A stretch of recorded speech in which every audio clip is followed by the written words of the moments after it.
हे माता वैष्णो, आपको श्री राम की सौगंध है कि इस वीडियो को जो भी लाइक करे उसकी सभी परेशानी गरीबी तत्काल दूर कर देना, उसके लंबे समय से अटके सभी बिगड़े कार्य पूर्ण कर देना। जय माता दी।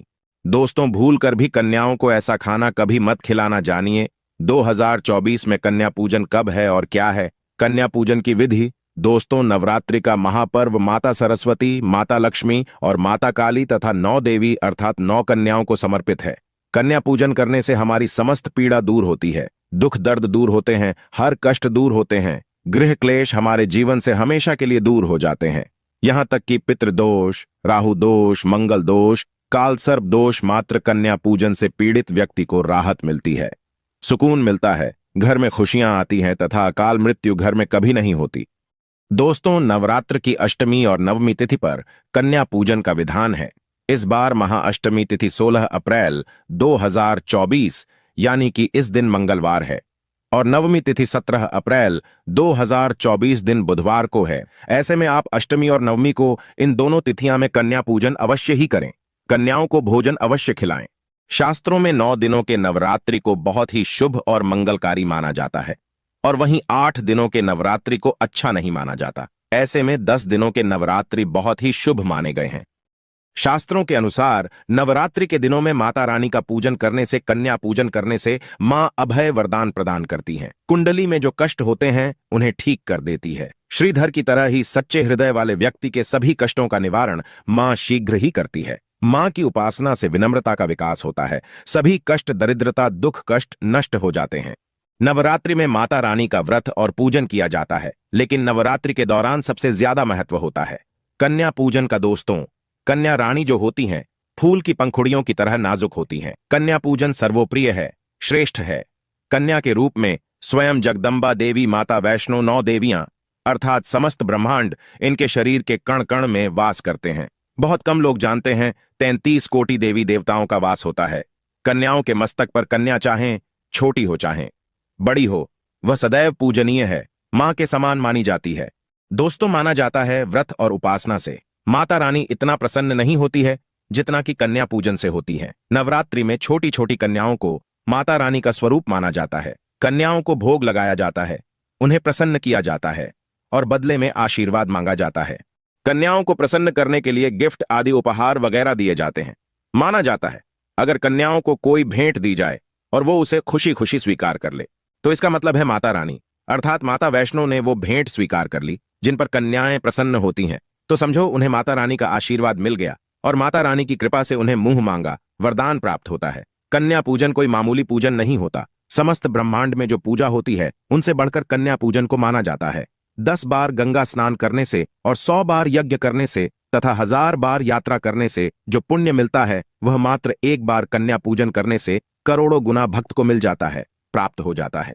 दोस्तों, इसीलिए कहा जाता है कि कन्याओं को सताना नहीं चाहिए, इससे समस्त ब्रह्मांड हिल जाता है। कन्याओं की जितनी सेवा की जाए कम ही होती है। कन्याएं कोई मामूली नहीं होती। कन्या के रूप में स्वयं उनके मस्तक पर विराजमान होकर स्वयं देवी चलकर आपके घर तक आती हैं। नवरात्रि में 2 साल से लेकर 10 साल तक की कन्या का पूजन होना चाहिए। अष्टमी अथवा नवमी को कन्याओं के पैर धोकर भोजन कराना, उपहार आदि देना श्रेष्ठ माना जाता है, दुर्लभ माना जाता है। ऐसा मौका कभी हाथों से नहीं जाने देना चाहिए।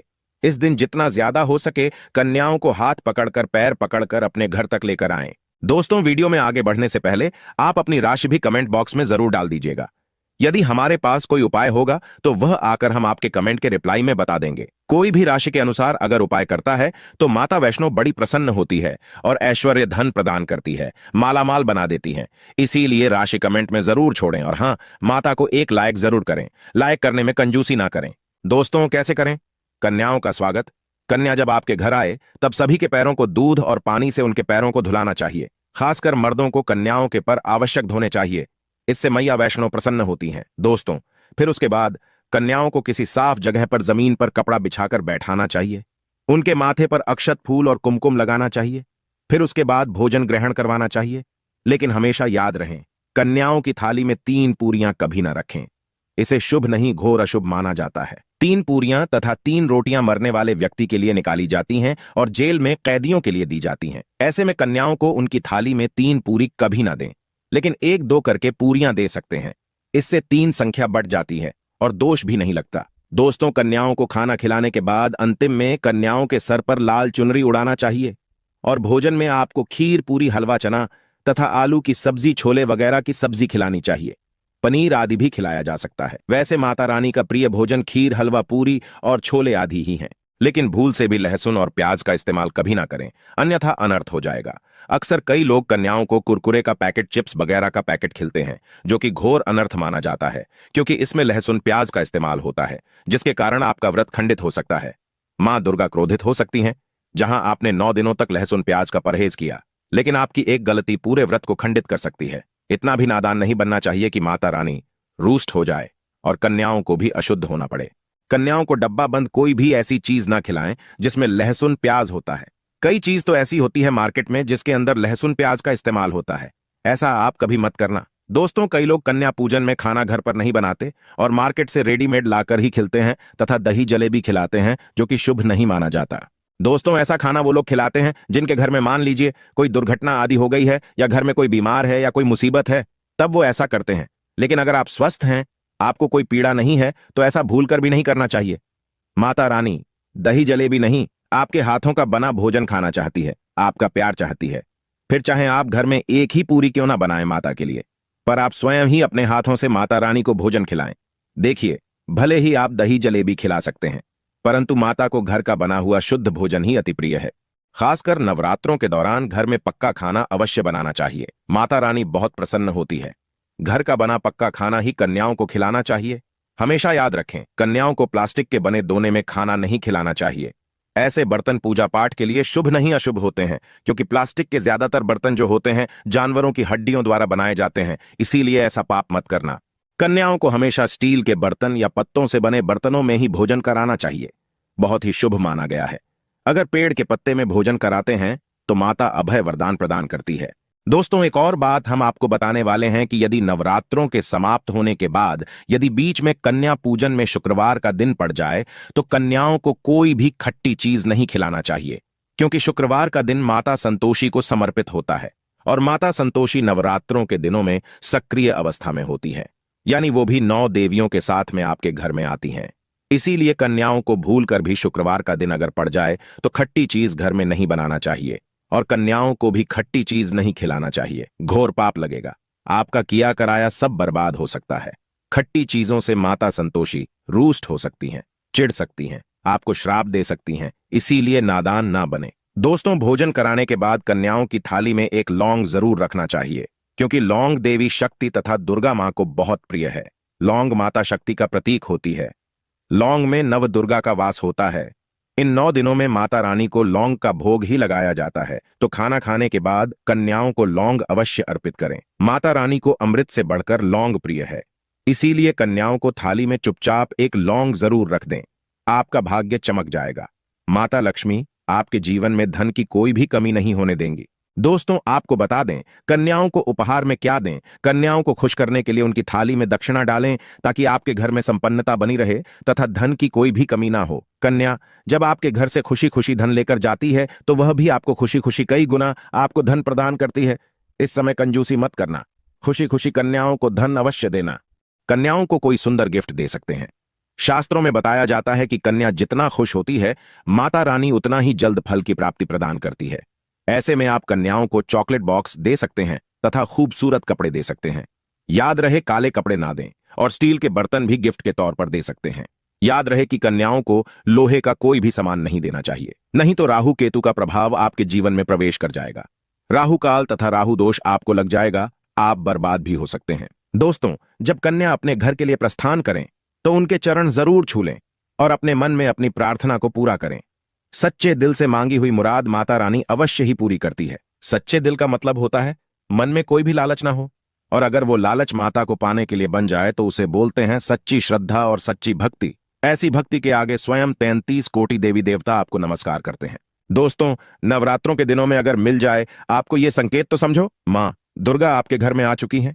ये संकेत बताते हैं मां दुर्गा का आशीर्वाद आपको प्राप्त होने वाला है। तो आइए शुरू करते हैं। दोस्तों, पहला संकेत, जब आप कलश स्थापना करते हैं तो जौ से निकली हरियाली बहुत ही शुभ मानी गई है।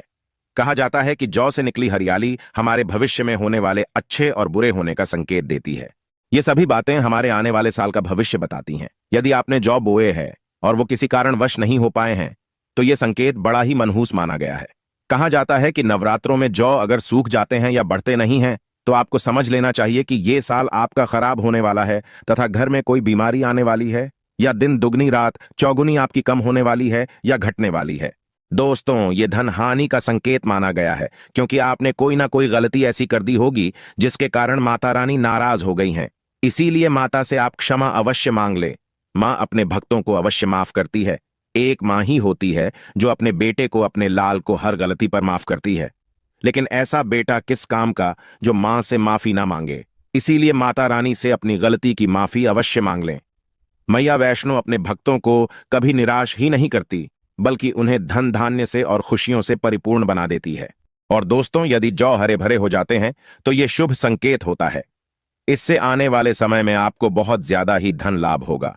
माना जाता है कि 1 रुपए का सिक्का या चांदी का कोई भी सिक्का जौ के बीचों बीच में अगर मिट्टी में दबा दिया जाए तो घर में सुख समृद्धि आती है।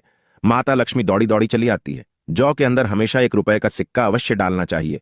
जौ को खाली नहीं रखना चाहिए, उसमें धन वगैरह अवश्य डालना चाहिए। इससे माता का आशीर्वाद सदैव परिवार पर बना रहता है और जीवन में कोई भी संकट नहीं आता। खाली जौ मतलब धन भी खाली, खुशियां भी खाली ही मिलेंगी।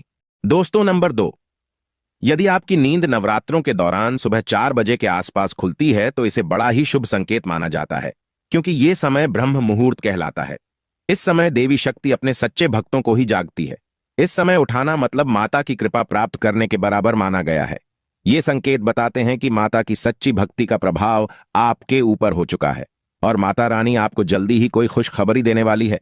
मां आपकी सच्ची भक्ति से बहुत खुश हैं। दोस्तों, नंबर 3, यदि नवरात्रि में आपका मन प्रसन्न होने लगे, पूजा पाठ में आपका मन लगने लगे, पूजा करते समय मन का शांत होना यह दर्शाता है कि आपको बहुत जल्द मां की कृपा प्राप्त होने वाली है। माता रानी आपकी भक्ति से बहुत खुश हैं। आपकी भक्ति माता रानी को आनंद दे रही है। ऐसे व्यक्ति को समझ जाना चाहिए कि उसके जीवन में अब अच्छा समय आने वाला है। दोस्तों, नंबर 4, नवरात्रों के दौरान अगर मां के गले से फूल गिर जाए तथा जौ के हरे भरे पत्ते अगर बिन हवा के हिल जाएं, तो इसे अति उत्तम माना गया है। यह संकेत बताता है कि माता रानी का आगमन आपके घर में अस्थायी रूप से हो चुका है। आपको माता लक्ष्मी की कृपा प्राप्त होने वाली है। ये संकेत कुछ खास लोगों को ही दिखाई देते हैं। माना जाता है कि पूजा करते समय अगर धुआं अधिक बढ़ जाए तो इससे यह पता चलता है कि आपके घर से गरीबी हमेशा हमेशा के लिए जाने वाली है। भूत प्रेत आत्माएं अब आपके घर से हमेशा के लिए जाने वाले हैं। पूजा करते समय धुएं का अधिक होना बहुत ही शुभ और मंगलकारी माना गया है। ये संकेत भविष्य में अच्छे परिणाम को दर्शाते हैं। दोस्तों, नंबर 5, द्वार पर गाय का आना। वेदों में बताया जाता है कि नवरात्रि के दौरान गाय माता का घर में आना बड़ा ही शुभ संकेत माना गया है। नवरात्रि में द्वार पर गाय का आना अत्यंत शुभ है।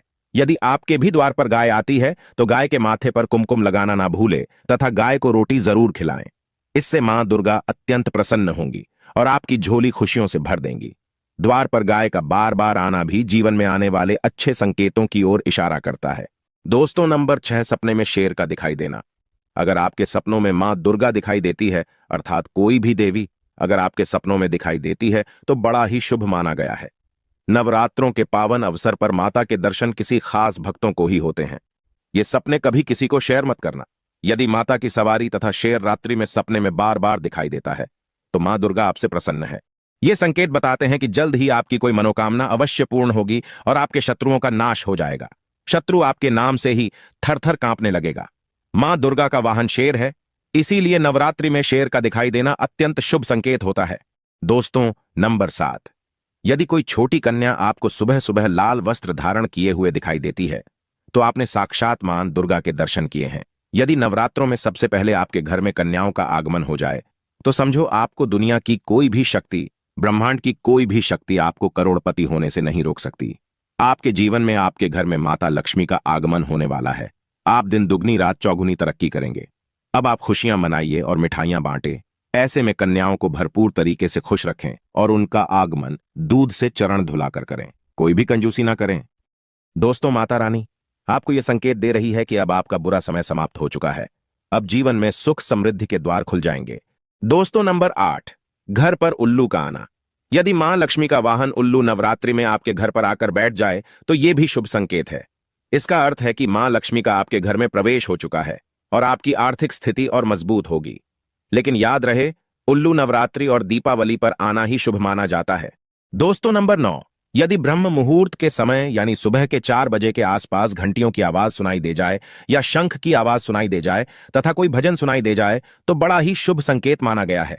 इससे यह पता चलता है कि माता रानी आपकी भक्ति से बहुत प्रसन्न है और आपके जीवन में सभी नकारात्मकता का नाश होने वाला है तथा माता लक्ष्मी की कृपा आपको प्राप्त होने वाली है। दोस्तों, नवरात्रों के दौरान घर में काली चींटियों का दिखाना, लंबी लंबी लाइन बनाकर मुंह में खाना ले जाते हुए चींटियों को देखना अच्छा संकेत माना गया है। और यदि मंदिर में पूजा करते समय कोई छिपकली आदि दिखाई दे जाए या मंदिर के स्थान की ओर छिपकली चली जाए तो बड़ा ही शुभ संकेत माना गया है। इससे यह पता चलता है कि आपको माता लक्ष्मी की कृपा प्राप्त होने वाली है, मां का आशीर्वाद आपको मिलने वाला है। नवरात्रों के दौरान मंदिर में छिपकली का दिखना बहुत ही शुभ संकेत माना गया है। आपकी भक्ति का फल आपको शीघ्र ही मिलने वाला है, क्योंकि छिपकली को माता लक्ष्मी का प्रतीक माना गया है। किसी शुभ अवसर पर छिपकली का दिखना मंगलकारी माना गया है और नवरात्रि में छिपकली का मंदिर में दिखना साक्षात देवी लक्ष्मी का स्वरूप माना गया है। दोस्तों, अगर आप वाकई में मां वैष्णो की कृपा पाना चाहते हैं